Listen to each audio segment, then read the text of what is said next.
quelques mots.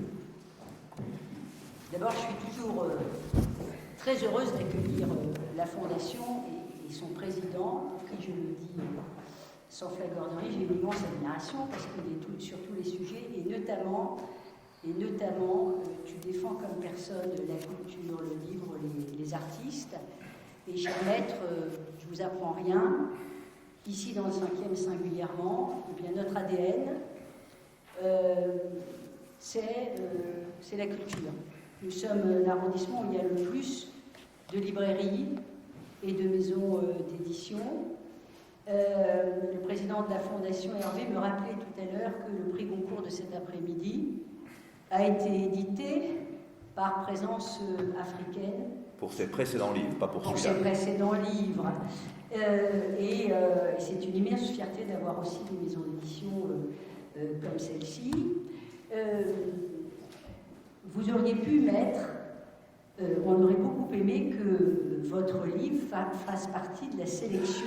Donc on va y travailler pour les années à venir, du prix du livre d'histoire contemporaine que nous décernons ici chaque année dans le cadre d'un festival qui s'appelle, il y en a beaucoup qui le connaissent dans la salle, le festival Quartier du Livre, qui a lieu pendant une semaine et qui est une très très belle fête du livre et de l'écrit.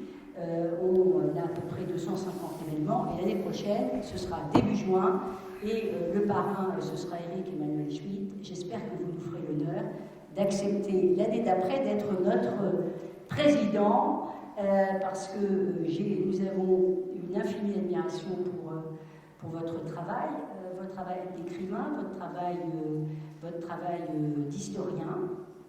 Et puis il y a des liens, mais ça je ne vous apprends rien, des relations d'amitié historiques entre la France et l'Italie, singulièrement dans ce quartier latin. Et nous avons un très joli institut qui est juste à côté de l'église Saint-Séverin, auquel je vais régulièrement, et on se bat.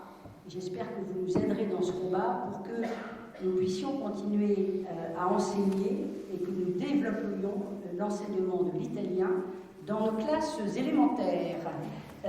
Voilà ce que je voulais dire en quelques mots. Merci d'avoir choisi notre mairie, qui n'est pas, contrairement aux apparences, tout à fait du 19e, qui n'est pas tout à fait, contrairement aux apparences, du 20e, mais peut-être parce qu'elle est dans son temps, tout simplement. Merci beaucoup.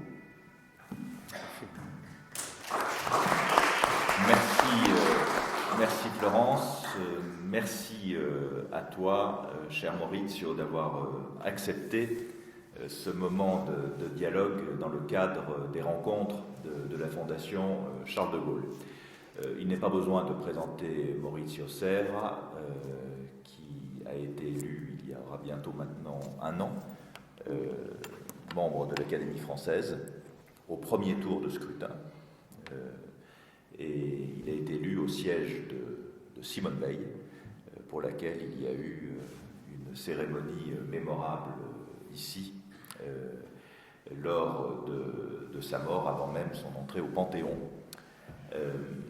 Et donc je voudrais dire à Maurizio que tous ses amis dont je suis ont été très heureux et fiers de cette belle élection à l'Académie française. Maurizio Serra est d'abord écrivain, diplomate, historien, romancier. Donc c'est un homme aux multiples talents, polyglotte, doté d'une très grande sensibilité, d'une très grande finesse, qui parcourt à la fois son être et son œuvre. Nous nous sommes connus il y a bientôt 20 ans, quand tu as écrit cet essai formidable sur Malraux, Drieux, La Rochelle, Aragon, qui s'appelle Les Frères séparés, qui est un ouvrage que je vous conseille, qui est édité aux éditions de la Table Ronde, réédité dans la collection Petite Vermillon, et pour lequel il y a une nouvelle édition italienne, d'après ce que j'essaie, avec une préface inédite. C'est un essai littéraire absolument formidable, d'autant plus écrit par un ami italien qui maîtrise parfaitement la langue et la culture française. On connaît bien évidemment ta trilogie sur ces génies parfois controversés du XXe siècle italien, Curzio Malaparte, Italo Svevo, Gabriele D'Annunzio, et tu as créé avec ces biographies, qui sont beaucoup plus que ça, publiées chez Grasset, j'oserais dire un genre littéraire. D'ailleurs, elles ont eu un grand succès, et certaines d'entre elles, notamment le Malaparte, a été réédité en poche dans la collection Tempus des éditions Perrin, dont je salue le patron Benoît Hiver, qui est l'éditeur du livre qui nous réunit aujourd'hui.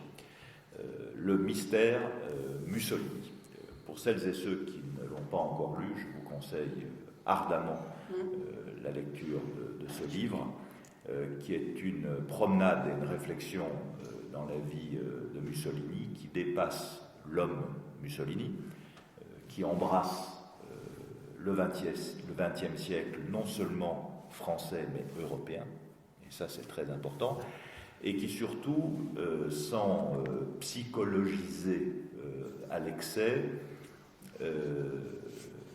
essaye de démaquiller la personnalité publique, parfois un peu caricaturale, que nous avons de Benito Mussolini.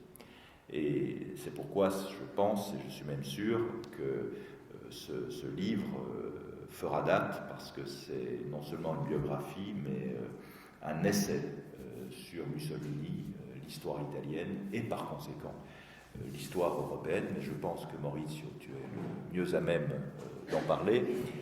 Et peut-être, première question un peu facile, pourquoi le mystère Mussolini ? Merci, j'ai beaucoup de remerciements et très peu de temps, sans vous lasser, mais Madame le maire, je souhaiterais vraiment vous dire à quel point je suis ému, honoré d'être ici dans cette salle magnifique devant un public ami. Et en même temps, Monsieur le Président de la Fondation de Gaulle, c'est pour moi également un élément de, dirais-je, d'énergie intellectuelle de pouvoir parler de mon sujet à propos des relations franco-italiennes ou italo-françaises qui, heureusement, ont trouvé chez le général de Gaulle toute la sympathie et toute la bienveillance que de malheureux épisodes précédents avaient enlevé. Et puis, je dirais à quel point, vu que l'Académie a été évoquée, je le répète volontiers dans toutes les circonstances où il m'est permis de le dire, la France, la culture française, l'universalisme français est par définition la seconde patrie de tout écrivain européen. Et peut-être pas seulement européen, nous le verrons dans quelques jours. Donc je pense que cela est un sujet dont les Français doivent être les Françaises et les Français doivent être particulièrement auxquels ils doivent être particulièrement sensibles, sachant quelle est la mesure d'amitié et de reconnaissance que l'intelligence européenne leur voue. Et enfin, un remerciement également à mon éditeur Benoît Hiver, qui a eu la sagacité, ou laisse vraiment en tout cas l'amitié de croire à ce projet depuis une dizaine d'années que nous avons balisé les premiers éléments de ce parcours. Alors je commencerai par la fin, et je commencerai par une belle phrase dont vous trouverez immédiatement l'auteur si vous l'avez oublié. Deux filles d'une même nature, plus proches qu'elles ne le sont l'une de l'autre qu'aucune autre nation de l'univers. Cette phrase fait partir du discours que le général de Gaulle prononce en juin 1959 dans sa première visite d'État à l'étranger sur le champ de bataille de Solferino. Pendant 2 heures, je le sais par un témoin de ma famille qui était présent, pendant le défilé dans les uniformes de l'époque française et italienne, sous un soleil de plomb, dans cette plaine terrible, une goutte de sueur perlée à son képi est tombée sec et il ne bougeait pas. Voilà, c'est dire l'homme. Eh bien, De Gaulle entre en fait dans le mystère Mussolini plus par son absence que par sa présence, mais son absence ô combien importante dans les événements qui furent. Mussolini était un inaffectif profond. On dira que c'est le sort de tous les dictateurs de ne pas croire, de toujours se méfier, d'avoir une profonde distance vis-à-vis de quiconque. Lui l'avait à un niveau qu'on pourrait définir presque pathologique. Il n'y a aucune personne qui compte dans cette solitude qui l'accompagne du début à la fin. Pourtant, la France et quelques modèles français comptent beaucoup. J'en ai cité aujourd'hui 3 lors d'un petit entretien que nous avons fait à la Fondation. En fait, et j'en ai vu le portrait dans un café où je m'étais arrêté avant de venir ici, il y en a un 4e. Mais d'abord les 3. Alors, le premier, c'est Jean Valjean, parce que Les Misérables est le livre que ses parents, lui, surtout son père, qui est un socialiste, anarchiste, très dans la mouvance 19e, lui donne à lire, et Jean Valjean devient pour lui l'apôtre d'une révolution sociale qui, en même temps, doit être l'élément d'un contrôle sur les masses, car il se rend compte très jeune, et c'est ce qui sera d'ailleurs à l'origine de sa méfiance vis-à-vis des courants socialistes, que les masses seules ne peuvent pas se doter d'un pouvoir politique réel et durable. Le deuxième personnage, vous n'en douterez pas, c'est Napoléon. Napoléon est pour lui le maître d'énergie, de volonté et en même temps d'inaffectivité. Il faut être distant des hommes pour pouvoir s'imposer sur les hommes, qui sera son naturel modèle jusqu'au moment où il doit italianiser un peu sa vocation, et donc nous avons dans les années 30 le passage à César et Auguste. Le troisième, qu'il cite peu, mais qui est très présent dans sa journée de travail extrêmement minutieuse et extrêmement dense, c'est Colbert. Parce qu'il voit chez Colbert la vocation de l'État administratif, donc de l'État qu'il faut gérer.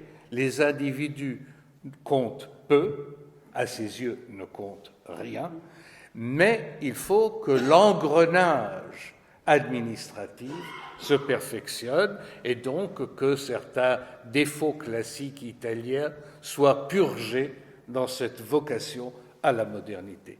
Mais il y en a un quatrième.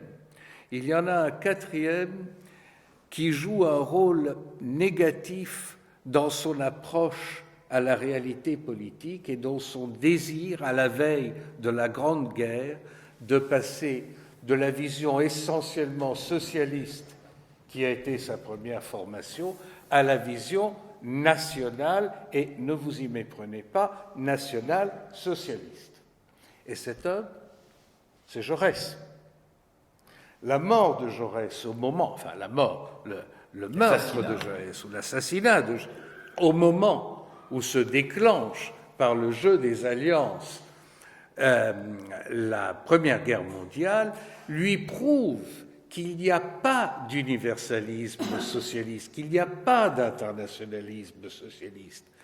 Dans les rues de Paris, de Londres, de Vienne, de Berlin, de Milan, les ouvriers sont descendus à côté des bourgeois pour réclamer la guerre que leur idéologie aurait dû endiguer et éviter. Et à ce moment-là, il se dit que seulement dans une vision nationale du socialisme, c'est la première base de l'idéologie fasciste, il y aura la possibilité d'aller de l'avant.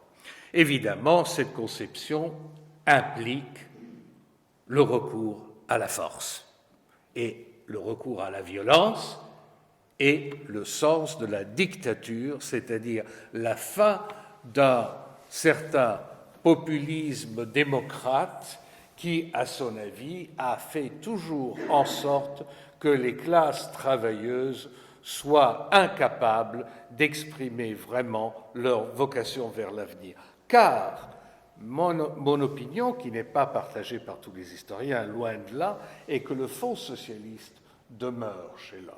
Il y a en lui une dissimulation très forte, c'est un homme rentré, c'est un homme noué, c'est un opportuniste, c'est un homme qui sait toujours profiter, d'une certaine mesure, des situations jusqu'à ce que les situations finissent par le dominer, mais il y a toujours une méfiance pour les classes aisées, parce que les classes aisées ne représentent pas simplement l'inverse du monde d'où il vient, mais également ces classes aisées sont celles qui sont toujours portées au compromis dans les situations politiques diverses. Et donc, on ne peut pas leur faire confiance. J'abrège tout simplement parce que peut-être nous aurons d'autres questions à soulever dans le débat, mais je souhaiterais me concentrer sur 3 éléments. L'homme, sa politique extérieure, où la France prime, est essentielle, et enfin la débâcle qui s'annonce avec la guerre, la Deuxième Guerre mondiale. L'homme est très différent de l'image qu'il veut offrir, à tel point que ce dédoublement d'acteurs nietzschéens, plus que de comédiens, donne parfois l'impression d'une bipolarité forte dans sa nature. Il a besoin de donner par des bains de foule dont il est l'un des anticipateurs dans la théâtralisation, dans la dramatisation des discours du balcon avec le peuple, l'impression d'une intimité, d'être très proche, alors que c'est toujours la distance qui domine chez lui, et il n'a aucune forme de confiance dans les humeurs populaires. À côté de cela, il y a un facteur qui est essentiel, c'est de considérer que tout ce qui intervient dans son idéologie intervient en cours de route. Si nous avions lu, enfin pas nous, mais les générations qui nous précèdent, et en particulier les responsables politiques pour lesquels cela a été une faute grave, si on avait lu dans les années 30 Mein Kampf, on aurait vu qu'il y avait une idéologie qui était déjà fortement déterministe et fortement déterminée. Il est assez incroyable de penser qu'on ait négligé à ce point, j'ai au moins 3 ou 4 éditions abrégées de mon combat en français et dans d'autres langues, qu'on ait négligé à tel point de voir ce que ce personnage voulait faire de l'Europe, de l'Allemagne, de l'Europe et du monde. Dans le cas de Mussolini, dans un torrent d'écrits, parce que c'est une belle plume jusqu'à un certain moment, en tout cas c'est une plume acérée, c'est un journaliste, il se veut un peu le rédacteur en chef, comme il se veut l'instituteur en chef de l'Italie, mais il évite toujours de prendre des positions idéologiques qui puissent l'enferrer et le définir. Donc c'est toujours une approche qui lui réussit jusqu'à un certain moment, où il peut être en politique intérieure, en politique culturelle, où il y a incontestablement des moments de modernisation, l'urbanisme, l'architecture, on parlait, bien entendu, le cinéma. Il y a à côté de cela quand même toujours l'idée « je peux changer au moment où cela me sera utile et nécessaire ». Le discours en politique étrangère est plus délicat.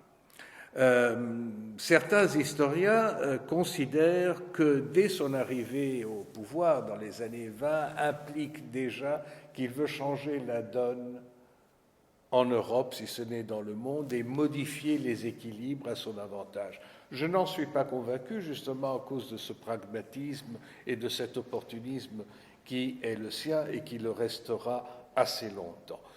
Il y a certainement deux choses auxquelles il ne croit pas d'emblée. Mais a-t-il été mauvais prophète? Il ne croit pas au traité de paix de la Grande Guerre. Il ne croit pas qu'il puisse donner une nouvelle conformation géostratégique viable à l'Europe et au monde.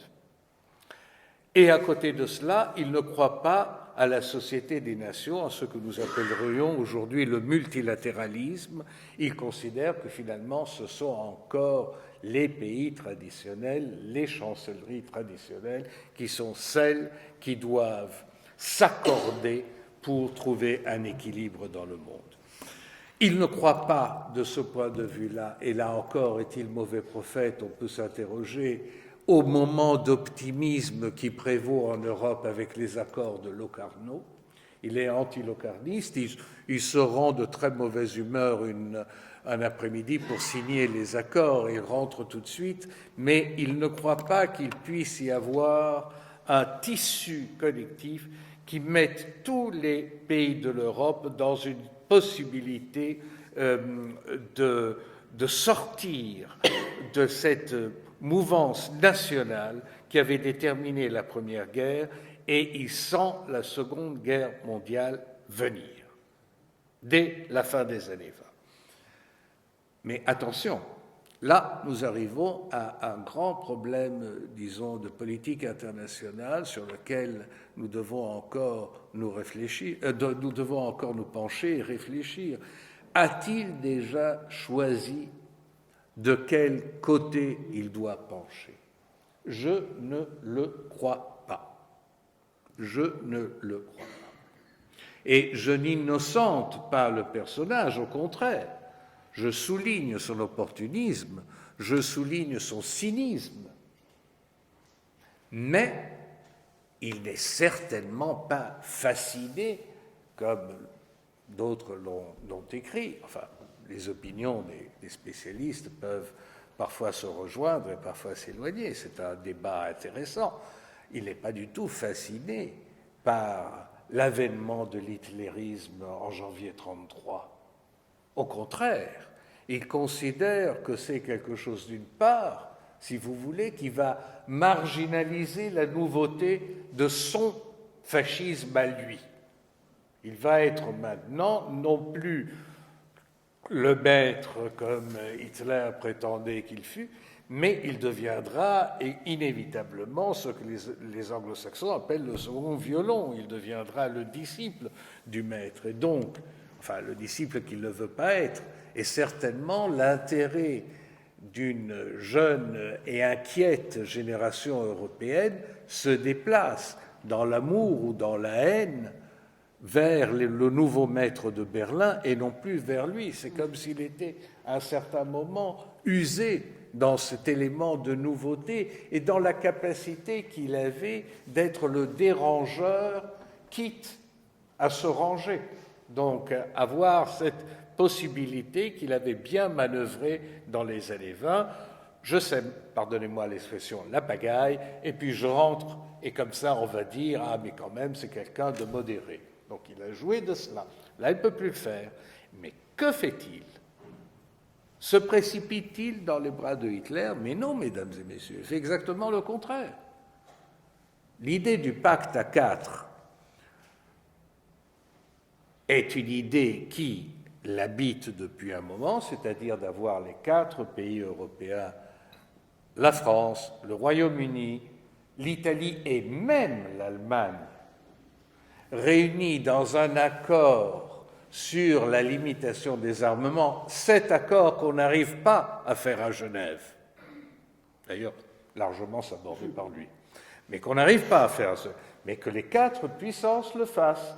Et l'idée est bonne parce que nous sommes à l'été 1933, Hitler, qui d'ailleurs a encore le problème Hindenburg, il n'est pas encore le Führer, il est le chancelier d'un président qui encore, ne fût-ce que pour quelques mois, a encore un vaste crédit surtout dans l'armée.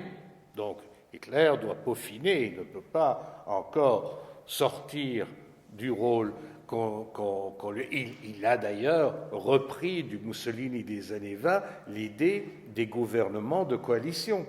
Il n'est pas seul maître à bord, trop tôt.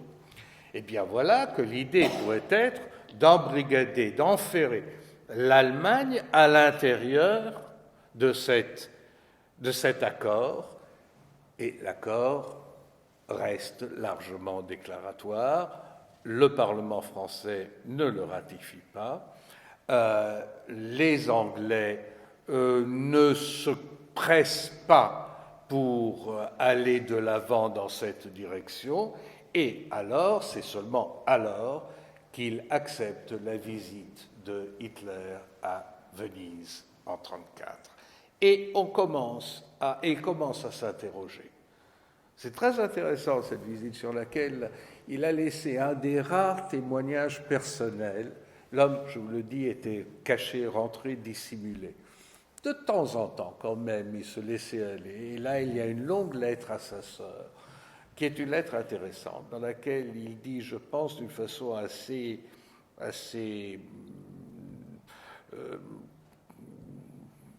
peu chantournée. Enfin, je pense que c'est sincère. D'une part, il dit, le personnage est un fanatique, est un personnage qui veut aller absolument à bout de tout, ne s'arrêtera devant rien, mais on sent dans ses formules qu'il y a quand même un peu de fascination en lui. C'est-à-dire qu'il se dit, et c'est la grande erreur évidemment de sa vie, à tout point de vue, à commencer par le point de vue moral, éthique, qui est le plus important, politique, il se dit, comme il est le plus fort et comme il n'a aucun scrupule, moi qui en ai quelques-uns, je vais être celui qui va le contrôler. Mais, autre moment important, en 1935, il recommence à sonder les démocraties pour voir s'il n'y a pas maintenant la possibilité de faire un accord sans l'Allemagne, qui soit un accord qui mette l'Allemagne en état de défense devant la communauté internationale. Et ce sera le front de Stresa d'avril 1935, dans lequel il réunit Français et Anglais, donc Laval, Flandin, MacDonald et John Simon à Stresa, pour faire un accord qui n'est dirigé contre personne, mais qui est dirigé contre l'Allemagne, et que ce seront cette fois les Anglais, quelques mois plus tard, à enlever de toute signification effective en faisant quoi? Eh bien, en faisant l'accord naval avec le Troisième Reich sur la parité navale, qui est exactement l'une des raisons essentielles pour laquelle l'Angleterre avait fait la guerre à l'Allemagne en 1914. La parité que souhaitait avoir la Kriegsmarine et que la Royal Navy n'avait pas accordée à ce moment-là. Et on l'accorde en 1935. Et puis viendront les autres éléments qui vont vers la guerre d'Éthiopie et la guerre d'Espagne. La guerre d'Éthiopie est intéressante parce qu'il est certain que Mussolini a beaucoup dramatisé les sanctions. Vous savez, les sanctions qui sont prises par la plupart des pays, pas tous, de la Société des Nations et tout cela. Cet effet a été très dramatisé par lui, en sens anti-occidental, anti-démocratie, alors que l'effet n'a pas été aussi grave, à commencer par le fait que de grands pays non sociétaires comme les États-Unis, le Brésil qui était sorti de la Société des Nations, le Japon qui était sorti de la Société des Nations, ont continué à alimenter, enfin en tout cas ont continué leur accord avec l'Italie, de même que certains pays sociétaires, la Belgique, la Tchécoslovaquie. Bon, mais ceux qui le froissent, enfin jusqu'au point de le mettre dans une mouvance définitivement anti-occidentale, est l'idée qu'on impose des pays qui sont très souvent des pays qui ont des colonies, imposent des sanctions à l'Italie qui veut avoir un empire, alors que ces mêmes pays ont accepté la tactique du saucisson de Hitler qui a remilitarisé la Rhénanie, a réoccupé Lhasa avec un plébiscite bidon, a fait la circonscription militaire obligatoire qui était interdite et finalement a éliminé l'une après l'autre toutes les clauses du traité de Versailles. Voilà. J'abrège et j'arrive à la troisième partie pour pouvoir peut-être un peu alimenter le débat. La guerre. Mussolini n'est certainement pas neutraliste. Il considère que la guerre, c'est son nietzschéisme, si l'on veut, de fond, est un élément fatal et naturel de l'existence. C'est l'anti-Franco. C'est-à-dire, il ne veut pas d'une neutralité aride, comme celle que Franco proclame. Il veut entrer dans les enjeux qui doivent passer par une guerre, mais une guerre courte. Il ne croit pas en 40, il ne croit pas en 39. Quand il essaie, il y a 24 heures, de plus en plus maintenant étudiées par les spécialistes, entre le premier et le deux, même un peu plus, 36 heures, où il essaie de faire un Munich polonais. Et finalement, les Anglais ont la tout à fait compréhensible position qui est de dire, très bien, on peut se retrouver et discuter du sort de la Pologne, mais à une seule condition, c'est que les troupes allemandes qui sont déjà entrées en Pologne en sortent, et à ce moment-là, on pourra revenir à une table des négociations, ce qui évidemment n'est pas possible. En 40, d'abord, il ne s'attend pas à l'effondrement français. C'est assez curieux parce que je finirai par parler de De Gaulle par son absence. Il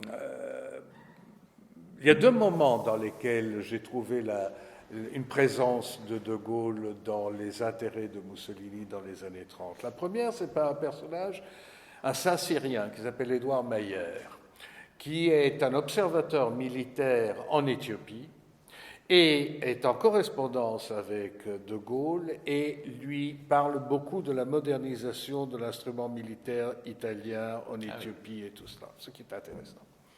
L'autre question concerne les écrits de De Gaulle, les premiers écrits, la discorde chez l'ennemi, le fil de l'épée surtout, qui sont traduits par l'attaché militaire, traduit et préfacé par l'attaché militaire italien en France, qui est d'ailleurs également le traducteur de l'histoire de l'armée allemande de Benoît Méchain, et qui les envoie à Mussolini. Il n'y a pas de manifeste de démonstration d'intérêt. Il est quand même convaincu qu'en 40, l'instrument militaire français est fort et va résister. Il considère que la ligne Maginot va résister au moins 6 mois. Il est convaincu que Gamelin est dans une position qui puisse lui permettre de contrôler les Allemands et il le dit à Ciano d'une façon très nette, après 6 mois, on verra. Donc l'idée de revenir à une négociation internationale. Et cette idée dure jusqu'à la fin de 40 quand il dit notamment, et il essaie de convaincre les Allemands, essayons d'en parler avec les Anglais, essayons d'en parler avec la France diminuée, mais quand même qui est la France en ce moment, donc l'État français de Vichy. Et il faut unir dans cette réflexion continentale sur les enjeux d'un nouvel armistice la Russie de Staline, à laquelle il a toujours regardé.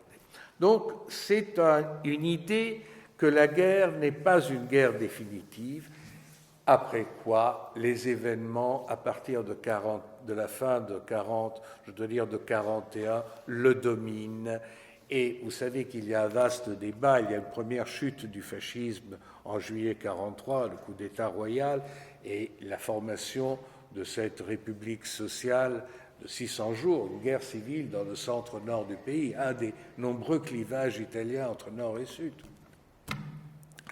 A-t-il voulu vraiment, et je termine sur ça, en juillet 1943, sortir plus ou moins indemne, parce que l'homme n'est pas un fanatique comme Hitler, il veut quand même toujours penser à survivre, a-t-il voulu s'en sortir en acceptant passivement qu'on le mette à l'écart? Il est certain, je pose la question, qu'aucun dictateur dont le premier souci, et c'était le sien, est de contrôler l'appareil de la police, et qui n'a jamais quitté le ministère de l'Intérieur depuis sa prise de pouvoir dans les années 22, 23, 24, dans un climat de coup d'État qui s'égrène pendant des journées dans le Polentino de l'été romain, ne sache rien et ne fasse absolument rien pour l'éviter, cela prête à la réflexion. C'est un des mystères de Mussolini sur lesquels nous nous interrogeons toujours.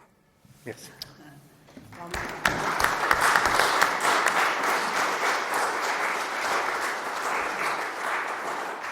Merci beaucoup, Maurizio. J'imagine qu'il y a des questions. Oui, Nathalie. Cher Maurizio, est-ce que tu peux préciser un peu quelle est la position de Mussolini sur la question juive? Oui. Oui, alors c'est une question évidemment centrale et essentielle. Alors, il y a aujourd'hui, je dirais, une convergence des chercheurs qui ont beaucoup travaillé sur ce thème affreux, sur un fait que le fascisme, et là, vraiment, je n'innocente, au contraire, je trouve que c'est une preuve ultérieure de culpabilité, que le fascisme italien est pratiquement le seul mouvement d'extrême droite européenne qui naisse sans une composante antisémite. Si l'on pense que j'abrège sur la France, mais si l'on pense que toute l'Europe centrale, orientale et balkanique est dominée par cet aspect, si l'on pense évidemment au rôle qu'il a en Allemagne, si l'on pense même au rôle qu'il a dans une partie du bolchevisme, surtout du stalinisme, et on verra par les purges après. Donc c'est un cas quand même d'espèce. Peut-être seulement le Portugal. Oui, le Portugal de Salazar n'a pas ça. Bon. Alors, c'est une preuve de culpabilité ultérieure, parce que dans son jeu très cynique, en 1938, qu'est-ce qu'il dit ? Il y a probablement plusieurs facteurs qui jouent. Ce qui est certain, maintenant les documents nous le disent, enfin les historiens doivent utiliser le terme certain avec beaucoup de discrétion, mais ce qui est quasiment certain, c'est qu'il n'y a pas une pression allemande précise sur ce point, qui d'ailleurs en 1938 ne pourrait pas encore se faire, parce que, un point sur lequel je reviens à propos de la distance et des doutes qu'il a sur l'alliance allemande, alors que les premiers contacts, ceux qui l'axe, disons, sont de la fin de 1936, il attendra 3 ans, mai 1939, pour les transformer en alliance militaire. Cela, en tout cas, il n'y a pas de pression, mais il y a quelque chose qui le gêne. Et comme toujours, comme dans cette bipolarité, il y a des moments où il se montre plus favorable à une position libérale et d'autres où il durcit le ton. Je crois que le facteur déterminant, enfin c'est une opinion quand même assez répandue, je crois que le facteur déterminant, on a parlé également du pardonnez ce terme impropre, métissage en Éthiopie et tout ça. Je crois que le facteur essentiel, c'est qu'il est entré maintenant dans la dimension de folie absolue qu'il n'avait pas avant de l'homme nouveau. C'est-à-dire, il veut fonder une sorte de nouveau type d'Italien Et ce nouveau type d'Italien, qui n'existe que dans sa fantaisie, doit être délivré d'une partie. Alors, il fait de. Le problème de Mussolini, c'est certainement un intellectuel, mais c'est un touche-à-tout. Donc il prend des théories, il brasse des choses. Alors l'héritage judéo-chrétien doit être purgé, doit être limité. Et puis, il y a le calcul politique. Politicien. C'est-à-dire, je vais faire de l'antisémitisme, pardonnez-moi l'expression, à la carte. Je vais faire de l'antisémitisme souple, et par rapport à l'antisémitisme biologique nazi, on verra que même des parties de l'opinion intellectuelle juive verront quelle est la différence. Calcul néfaste.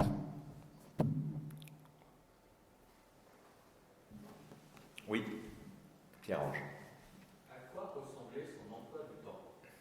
Son emploi du temps varie très peu du début à la fin. L'homme est d'une constance et même... je le retrace dans ce livre, il se lève très tôt, il fait un peu de gymnastique, 2 heures d'athlétisme, c'est de la frime, il fait un peu de gymnastique. Il est très frugal, il a toujours été, il mange très peu, il a des problèmes d'ailleurs d'ulcère, il a très peu de viande surtout, il ne boit pas, il ne fume pas. Il est à son bureau à 9h du matin, enfin le trafic à l'époque était réduit, et au Palais de Venise, il y reste jusqu'à 7h du soir, il y a toute une série d'audiences. Nous n'avons plus les archives du Parti fasciste qui ont été détruites et pillées pendant la guerre, ce qui a permis d'ailleurs après coup la reconstitution de beaucoup de carrières antifascistes.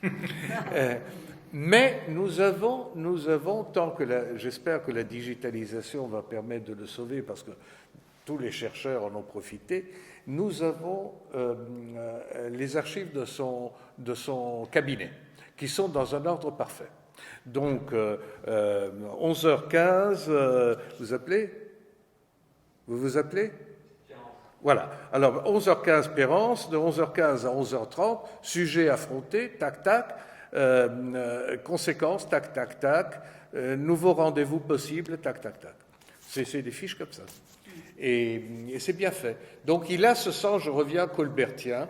Après quoi, il rentre chez lui, encore un peu de foot avec les enfants et tout ça. Il voit un peu une première partie d'un film, rarement jusqu'à la fin, et il va se coucher à 10h. Est-ce qu'il voyage beaucoup dans le pays? Non. C'est ça un des problèmes des dictateurs en général, c'est le problème de Hitler, c'est le problème de Staline. Enfin, Hitler, de toute façon, ça ne l'intéressait pas.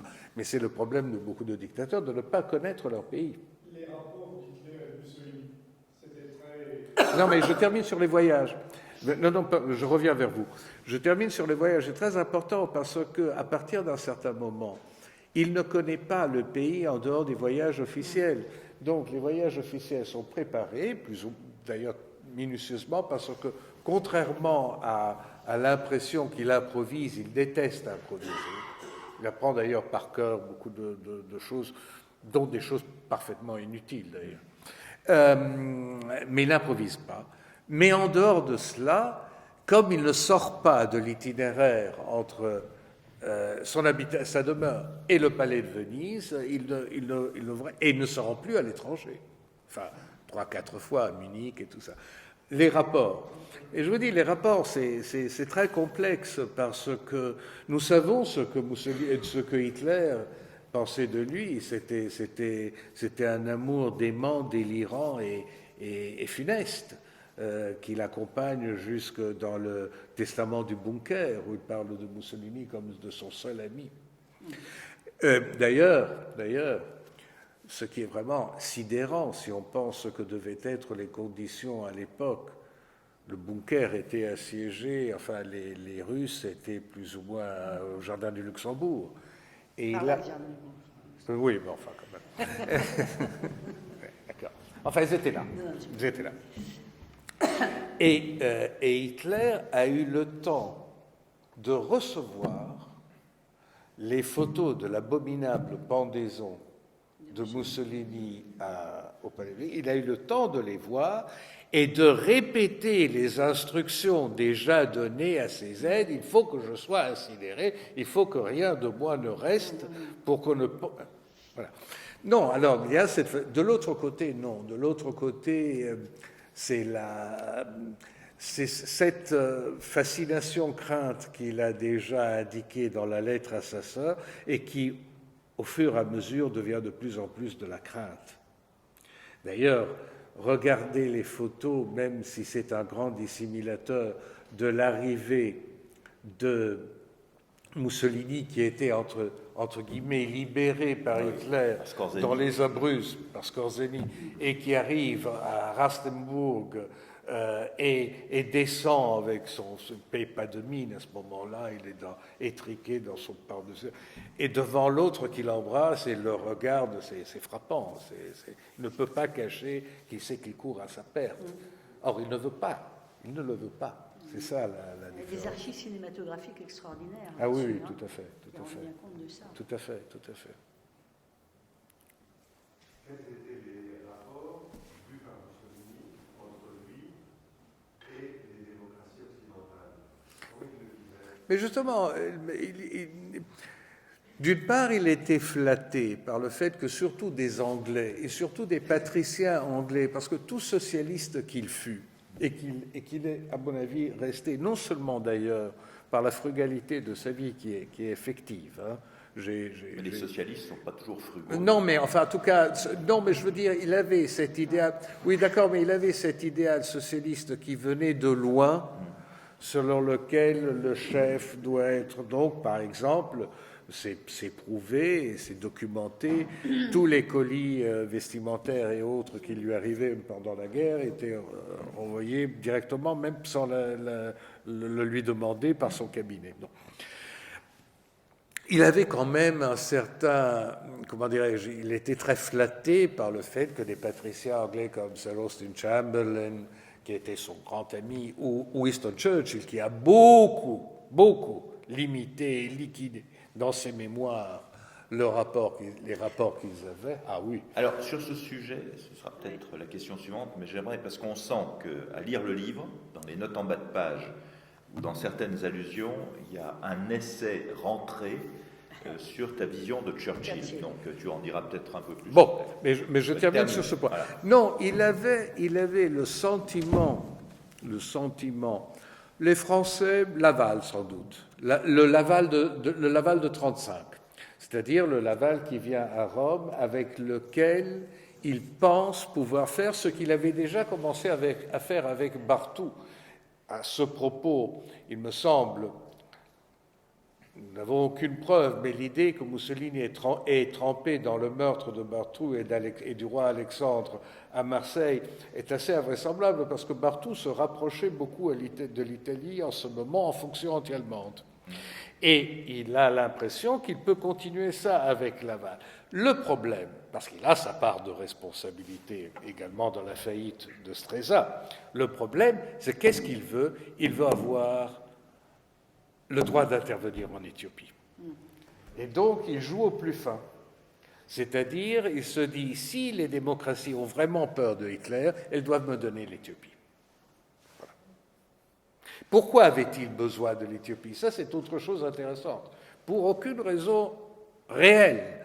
L'empire colonial, ça ne l'intéressait pas. Il y avait une vague idée qu'il devait, en termes de popularité, venger la honte de la faillite du colonialisme italien à la fin du XIXe siècle. Enfin, même les Italiens avaient d'autres sujets auxquels s'occuper. La couronne pour le roi, pour encore plus sceller la domination qu'il avait sur la dynastie, oui et non. Non, la réalité, c'est qu'il voulait prouver qu'il aurait eu un bloc des deux rives de la Méditerranée et la Corne d'Afrique, lui permettant de jouer dans les enjeux stratégiques un rôle beaucoup plus important que n'était celui de l'Italie, et c'est là où il s'enferre. Donc voilà, c'est un peu ça. Alors, ta question ? Mussolini. Churchill. Churchill. Non, alors Voilà, Churchill, on non, essaie Churchill, rentrer sur ah, non, non, Churchill. Churchill a certainement a eu une, enfin, il y avait une attraction du personnage de Mussolini. Il a pu le réduire dans les mémoires qu'il écrit après la guerre, mais il n'a pas pu éliminer les lettres et les commentaires qu'il fait dans les années 20-30. Évidemment, on peut toujours interpréter ça à la sauce, comment dire, pardon également pour cette expression un peu familière, de dire c'est un homme qui va bien pour les Italiens. Donc je veux dire, il est un dictateur, très bien. Un peu, je cite à un certain moment ce que Madame Thatcher du général Pinochet. Non, très bien, il met de l'ordre là-bas. Et au moment où nous avons eu des problèmes avec l'Argentine, nous avions le Chili de notre côté. Donc il y a, si vous voulez, ce côté un peu dominateur. Mais à côté de cela, il y a une attraction réelle entre les deux hommes. Évidemment, la différence est que Churchill est un leader démocratique et donc il sait très bien, vous vous en doutez? Non, mais il sait très bien jusqu'où il peut aller, même pendant la guerre. C'est d'ailleurs la raison pour laquelle la version italienne du livre qui sort la semaine prochaine est un peu différente, surtout sur ce point, parce qu'il y a une vulgate néofasciste, il y en a plusieurs, hein. Il y a une vulgate, disons, néofasciste au sens nostalgique du terme, selon lequel il y aurait eu cette correspondance entre Churchill et Mussolini qui aurait continué même pendant la guerre et tout cela. C'est évidemment, tant que nous n'aurons pas la preuve, on peut avoir tous les doutes, et moi j'en ai encore plus, parce que quand même, il était très contrôlé. Il n'a jamais été le chef absolu de sa nation, encore moins que Roosevelt l'a été aux États-Unis. Donc la possibilité que Churchill se soit et risqué sa peau, parce qu'à ce moment-là, écoutez, n'oubliez pas 2 épisodes de la vie pour dire ce qu'était la guerre pour les Anglais en 40 quand il reste seul. Enfin, il reste seul avec les États-Unis quand même derrière. Enfin, il reste seul, c'est un fait. Premier, vous savez qu'il y a le chef des fascistes anglais, British Union of Fascists, Sir Oswald Mosley, lui aussi d'une grande famille patricienne. D'ailleurs, Mussolini, qui lui a donné des fonds, ne le recevra plus après que Mosley a jeté son dévolu sur Hitler, parce que sa femme, une des terribles sœurs Mitford, l'avait poussé vers Hitler. C'est toute une histoire. Bon. Il fait arrêter Mosley et son état-major et les mettre vraiment à la prison dure, mais alors dure, et sa femme, l'une des Mitford, donc comment s'appelait-elle, bon, est la cousine préférée de sa propre femme, de la femme de Winston Churchill, pour qu'il n'y ait aucune impression qu'il traite sa famille différemment des autres. Et en 1945, un personnage vaseux qui n'a aucune importance, mais qui est considéré, si vous allez prendre les journaux anglais de l'époque, le traître de Sa Majesté, le traître de l'Empire anglais, qui s'appelle John Amery. John Amery est une sorte de playboy, de bonne société. Les Allemands arrivent en 1940 dans la Côte d'Azur, où il est là et ne s'occupe pas particulièrement de politique.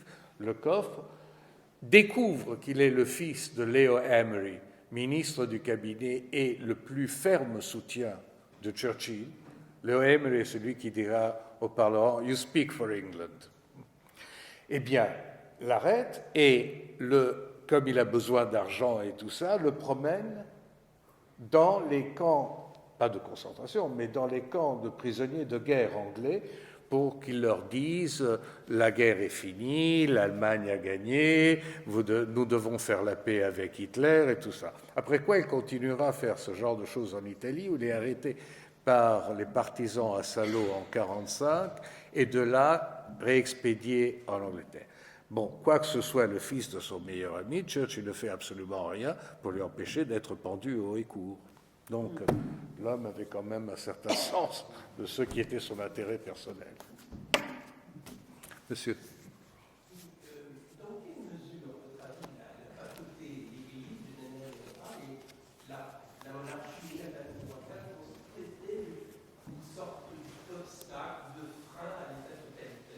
Alors vous me permettez de dire quelque chose que j'ai négligé de dire, et c'est ma faute, donc merci. Parce que, en effet, il y a un problème qui, pour Mussolini, devient une blessure ouverte dans les années 30 et qui le pousse sans doute vers cette radicalisation de l'homme nouveau, c'est que par rapport à Staline, Staline est toujours très important chez Mussolini. Hein. N'oublions pas qu'il a beau être anticommuniste en politique intérieure, mais en 1924, il est le premier chef d'État occidental qui reconnaît l'Union soviétique et qui est reconnu par l'Union soviétique. D'ailleurs, les soviétiques ne se posent aucun problème à l'idée que les communistes italiens sont en prison en ce moment-là, pour reconnaître, c'est la realpolitik vraiment. Eh bien, par rapport à Staline ou par rapport à Hitler, lui, et plus tard Franco si l'on veut, lui doit toujours composer avec les deux éléments, ces deux piliers, ces deux socles, que sont la monarchie et l'Église.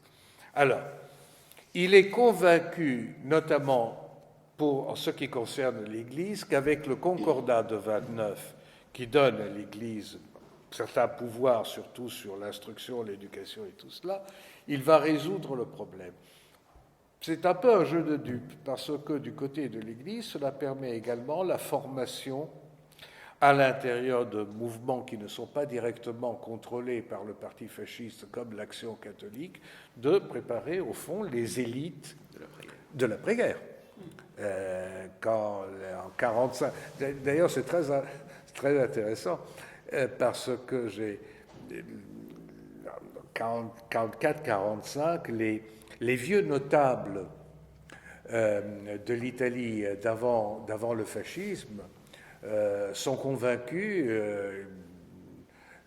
rien ne rajeunit comme la vengeance en politique, sont convaincus qu'à un âge certain, ils vont revenir comme si de rien n'était. Et un homme du niveau de Benedetto Croce, le grand philosophe, parle d'une parenthèse dans l'histoire nationale. Enfin, 22 ans, c'est quand même long comme parenthèse. Il parle d'une parenthèse.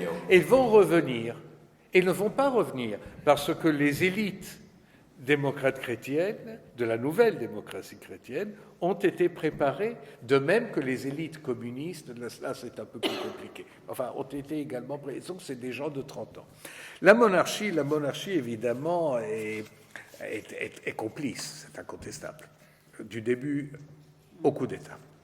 Quand, en 1943, parce que le rôle du roi en 1943 dans le coup d'État est déterminant. Il se rend compte à ce moment-là qu'il est allé trop loin. Il est encore convaincu qu'il va sauver la dynastie. C'était trop tard. C'était juste que ce soit ainsi, d'ailleurs.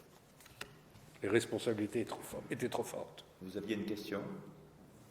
C'était la même question. C'était ses relations avec l'Église, sachant que vous dites qu'il essayait de faire disparaître un peu le rôle de l'Église, mais en même temps, il avait remis le... Oui. Et sur la question de la monarchie, ce sera peut-être notre dernière question s'il n'y en a pas d'autres, est-ce qu'il y a vraiment une ambiguïté ou pas sur le résultat du référendum ? Non, je ne crois pas. Tu peux en dire deux mots, non, je ne crois pas. Alors oui, mais évidemment, je dis évidemment parce que c'est le genre de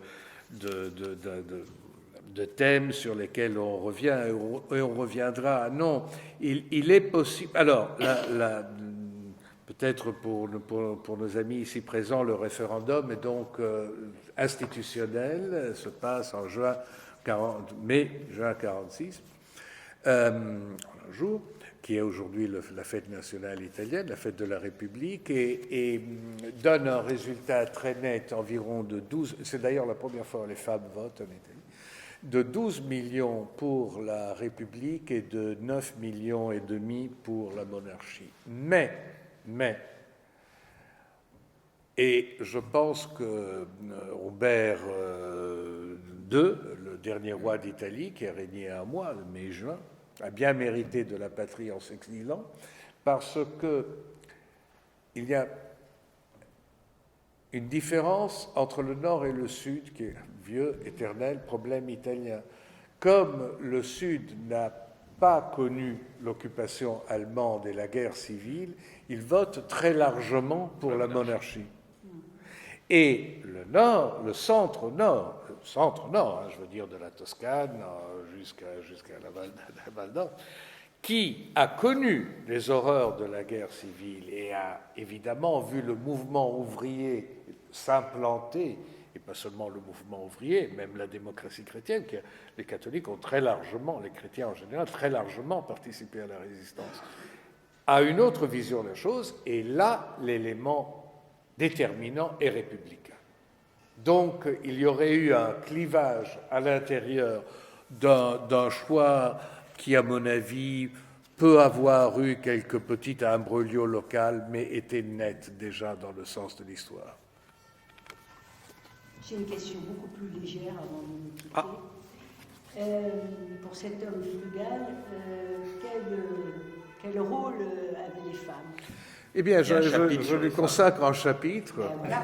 Je lui consacre un chapitre, mais ce n'est pas un chapitre particulièrement croustillant, dans le sens qu'on a beaucoup alimenté la puissance sexuelle. Oui, mais c'est pas Non, sur cet non, aspect-là. je pense que cela vraiment ne comptait. Enfin, c'est la phrase de Lénine comme boire un verre d'eau. Enfin, non, je pense qu'il y a trois femmes qui ont compté pour lui malgré tout. Là où je ne vois aucun homme, même son frère qui a été un peu son conseiller et son modérateur au début et qui malheureusement, d'une certaine mesure, mort en 1932, n'a pas joué le rôle de ces trois femmes.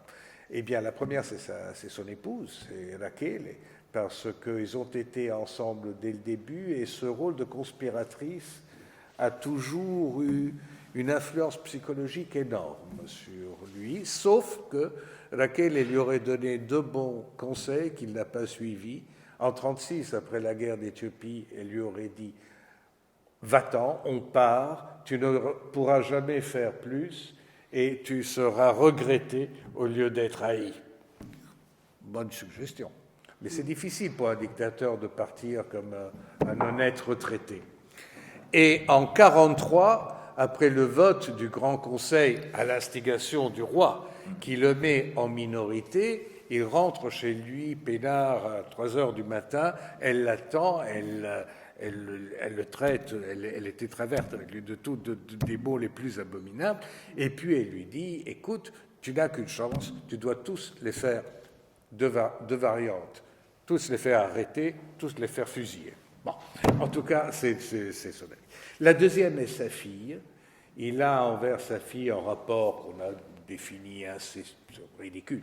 Non, mais il est certain que alors qu'il sait que ses enfants, ces garçons, n'ont pas hérité de son intelligence politique, il pense qu'elle en a quand même, et donc il y a un rapport fort entre eux, et puis jusqu'à cette histoire shakespearienne en famille, la mort de son genre. Loué par Churchill. Et la troisième, c'est sa maîtresse, c'est Claretta Petacci, parce que d'abord, c'est une histoire d'amour vrai, ce qui, chez un inaffectif total, est quand même assez surprenante. C'est une histoire d'amour vrai, où elle a sacrifié beaucoup plus que lui, d'ailleurs, parce qu'on a colporté des choses qui n'existent pas. Elle venait d'un milieu beaucoup plus bien établi que lui, bien mieux établi que lui. Il était d'une rare pingrerie, donc il lui a jamais rien offert. Donc tout ça, mais il est certain qu'à la fin, elle est assez convaincue qu'elle peut exercer un rôle politique. C'est une histoire tout à fait pathétique. Dommage de se quitter sur une histoire pathétique. Merci encore. Vous m'y avez amené. Sans abuser, il n'y a pas de regret, il n'y a pas de... Si, allez, l'ultima. Voilà. Ça sera totalement.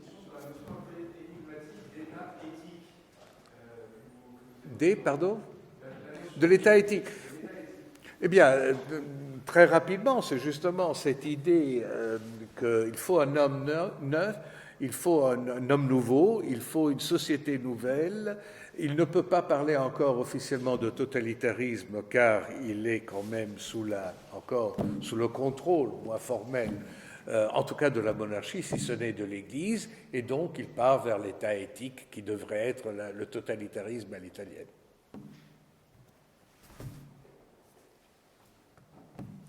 Merci. Sur ce, il nous reste vraiment à te remercier de nous avoir accordé tout ce temps.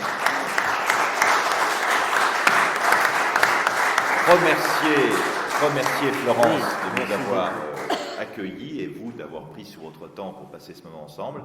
Et donc, nous allons attendre avec beaucoup d'impatience ton discours en janvier prochain. Merci. À la Coupole. Merci encore. Merci infiniment. Voilà.